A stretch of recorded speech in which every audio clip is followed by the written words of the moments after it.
Are we live? That's crazy. I'm feeling like Thanos right now. Yo, guys, we collected five of them things, 5 episodes in. That's crazy. Hey, what's up, everybody? It's also being Scott. I'm talking the coolest in the city. That's in the city. I mean, officially in every hood and Hollywood. You're tuned into the fifth installment, the fifth episode of Neighbor Studios podcast. I'm your host, Soso Banks, but everyone calls me Nangam. So shout out to all the ladies in the place with style and grace. You feel me?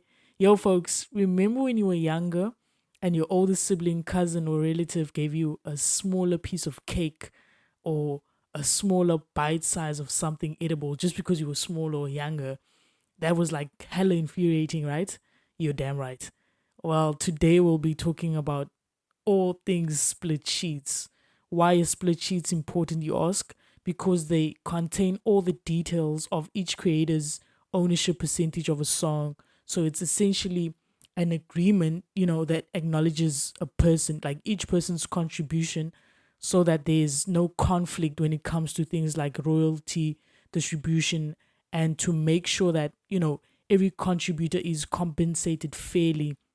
So when you go on Google and search for split sheets, you'll get like different types of like templates online, like a bunch of templates. So information on a split sheet includes song title, specific contributions, collaborators, names, email addresses, contact details, publishers or like publishing company names, PROs, and ownership percentages for each contributor, etc.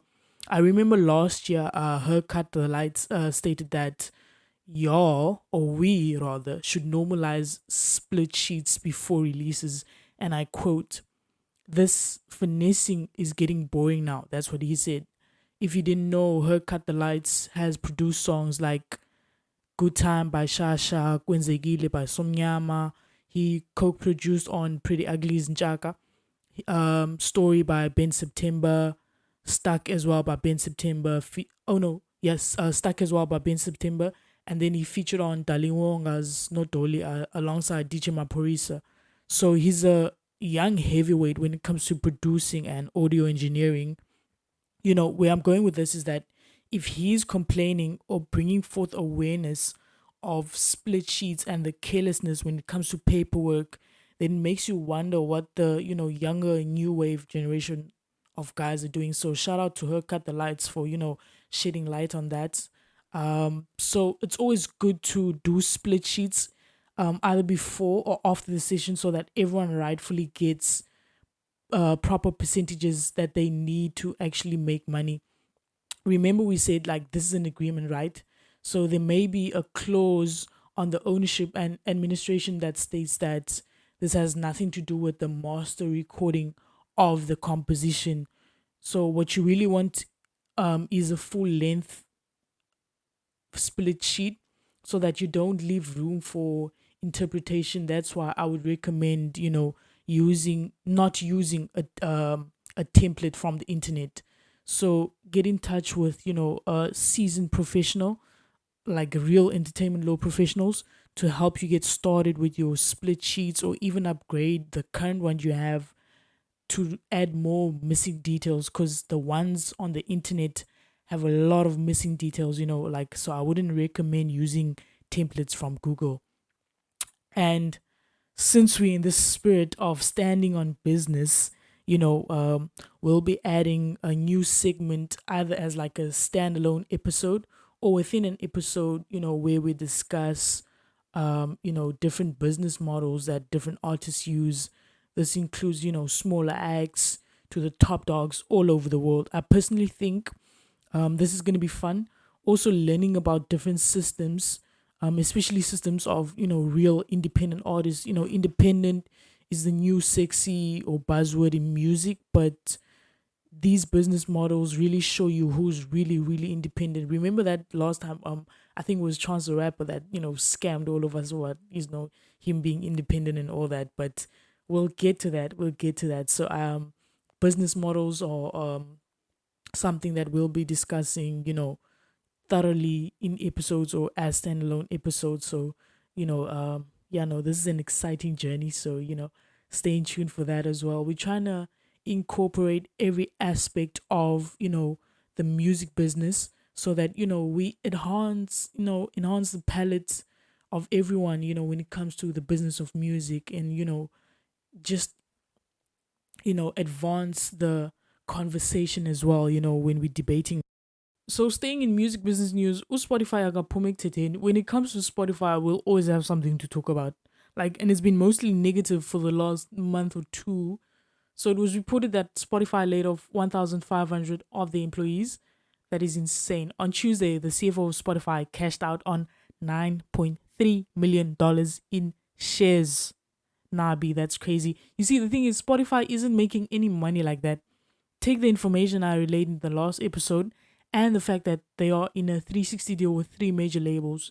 Damn, I'm gonna have to do like an in-depth episode of Spotify and the music streaming wars.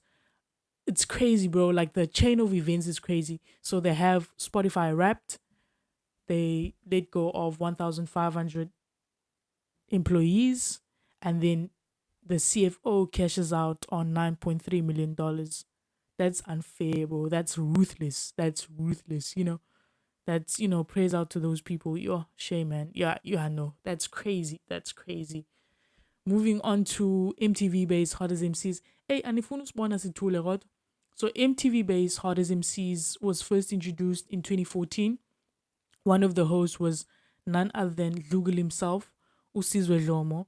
Lugal as in Google, but with the first three letters of his surname. That nickname kills me. Like, it's very apt for Utinangwe. Well, his rap pseudonym was Scatterbrain, so yeah, no, it fits him.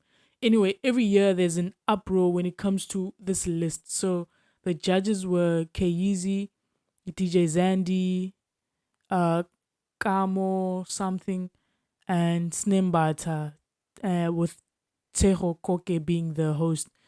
Sorry Kamo, I don't know what your surname is, my bad.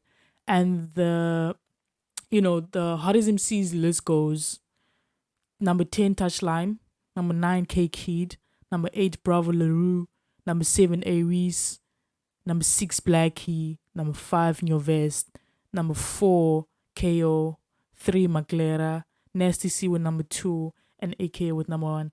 First of all, AKA said, don't you niggas put him on any list, like eons ago. Like, AKA said, yo, don't put me on any list. So this is crazy that they, went against that. I don't know what was the reason. I don't know why they did that. So yeah, no, that's crazy. I feel like Lotin Over Pounds should have made the list somewhere in top 5, if not top 3. The show should have been like structured in a way that, made the list in the previous year or years. Like, if you made the list in the previous year or years, then you can't be placed or be on the list again, because now the list becomes, redundant. Even though the judging panel over the years um continue, to make compelling arguments on the show, the list just never hits the spot. Pause. They've also missed with the panel over the years, and could also be because people have moved on to do other things. They're far removed from it's a hip hop, so the panel doesn't like fully encapsulate the criteria. Also, niggas can't say they shouldn't be a list no more when when some people don't make it, because the rappers on the list, certainly don't share the same sentiment. When the list is shared, they're happy that they made the list, and they should be. Congrats to them. you know um Maglera should have been number 1 in my, humble opinion. Speaking of Maglera Doughboy, the most interesting phenomenon in SA hip hop that I've paid attention to over the years is the Maglera Doughboy effect. Maglera is one of the most talented musicians in this country. That goes without saying. And I don't want to say rapper, even though he is one, but to be honest, he's a musician through and through, an all rounder. I'm not exactly sure how long he's been in the game. I mean, everyone measures their run using different instruments, but that's neither here or there. But with Maglera's prominence came the MDB effect, and I'm so thankful for it because it has helped many be able to shape, what's happening, in the sense that it has been instrumental in us shaping the times. Fela Kuti and Nina Simone both once said that art must reflect the times, music must reflect the times, you feel me? So the MBD effect, you see it in the most smallest of things. You see it by everyone else recognizing and embracing their star power. The most evident one, however, is the music. When he hops on a feature, he makes sure it's a very rare occurrence where MDB, hops on a song as a featured artist and it doesn't become a moment. He's very relatable and authentic, but I want to bring it to where, he's a great conversationalist and very insightful and, very knowledgeable dude. If you know me, I live for MDB interviews. You see it, with his captions on IG, how most rappers now give, the MBD esque long, insightful captions from time to time. He has forced niggas to let go of the, surface level, things, man. You see it by his reference points as well, He has reached immaculate taste when it comes to his aesthetic. You can also tell that, MDB has done a lot of, heavy lifting on a song. But okay, cool. He did the most on the song, but maybe the other artists didn't come through. I really feel like, I really like him, and I feel like this, will spread throughout, the music, with other artists as well. He's the one. He's the one. I listened to this, Hugh Masekela, TED Talk once, and he talks about African restoration and, preserving the history of Africa. There's an interview where, MDV also talks about artists like Brahu, Miriam Makeba, and how they were instrumental through music and activism in bringing, visibility to South Africa during the apartheid, regime. And that's why I love his mind so much. So shout out to Maglera, dope boy. So with new music, we got Jermaine Will. He dropped Beverly's Hills EP. I like the song Beverly, The Pain, and You Remind Me of Summer. He's really what he calls himself, a sonic painter. His voice is super soothing, especially the Beverly song. Like, that's a hard record. I told you niggas these R&B guys aren't here to play, so shout out Jermaine Will. I also like the artwork. Like, the artwork is, what made me check out, the project. But, and to my surprise, it was a good project, So shout out Jermaine Will. And then Drizzy dropped For All the Dogs and Scary Hours 3. So I listened to For All the Dogs and Scary Hours 3. First of all, For All the Dogs is mad lengthy. Are you crazy? But I love it. So far, Drake has only missed with, Certified Lover Boy. That album felt like a bunch of Lucy's, and I thoroughly hated admitting that in, debates with people that are fans of other rappers that think they're on Drake's level. Honestly, Nevermind wasn't that bad, but I did enjoy it. Probably like 2 or 3 songs. Those are the songs that I still listen to, how stick it gets. Virginia Beach, First Person Shooter, I Don't Give a Fuck. 7969's Santa, Reach Baby Daddy, that's the hardest song on the album. What Would Pluto Do? Tried Our Best. What a record, Jesus Christ. That's a hard song, bro. Like, the instrumental alone just tops it, Amen and Members Only. Those are my favorite songs. As time goes by, I, get a new song that I like. That's how Drake albums go. I feel like he was just trying to, reel us back in with Scary Hours 3. I don't even think he was doing it, for the hip hop purists that felt like there was a hip hop element missing on, For All the Dogs. Uh, I love Either Ways, the arrangement of the entire song. That back and forth he has with J. Cole, the call and answer thing. Stories About My Brother, Red Button are favorites too.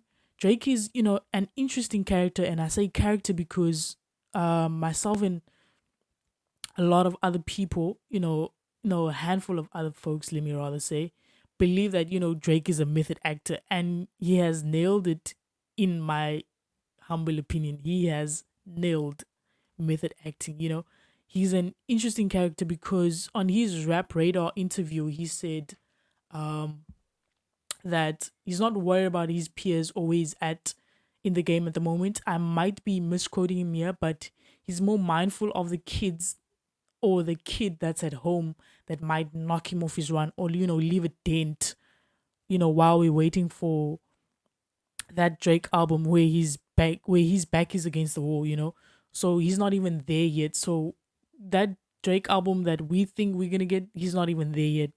Like he has 40, he has Lil Yachty who has played a major role in his sounds, and Drake is tapped in. Lil Yachty is most definitely tapped in with the hottest producers in the game right now. Another thing is that he's very meticulous.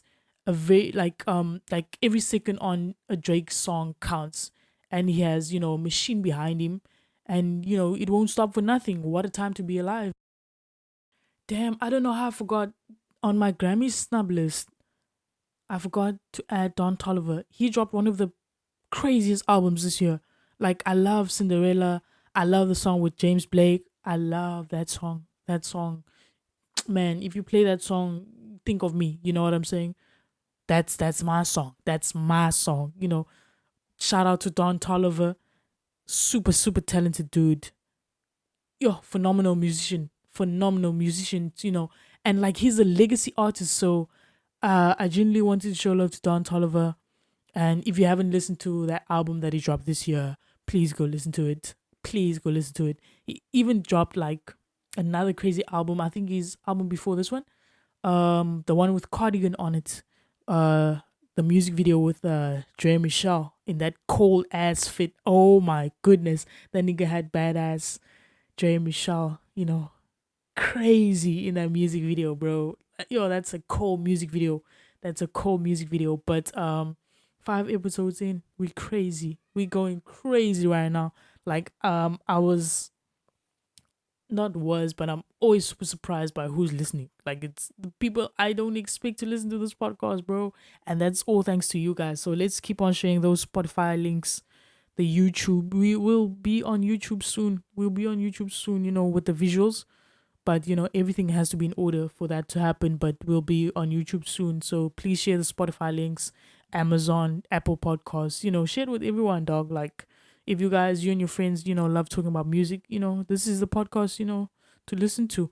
Um Also, happy birthday to the guy that makes me sound super, super great on here. Happy birthday, Timna. I hope you have a good day, my dog. I hope you're safe. Many blessings, to you.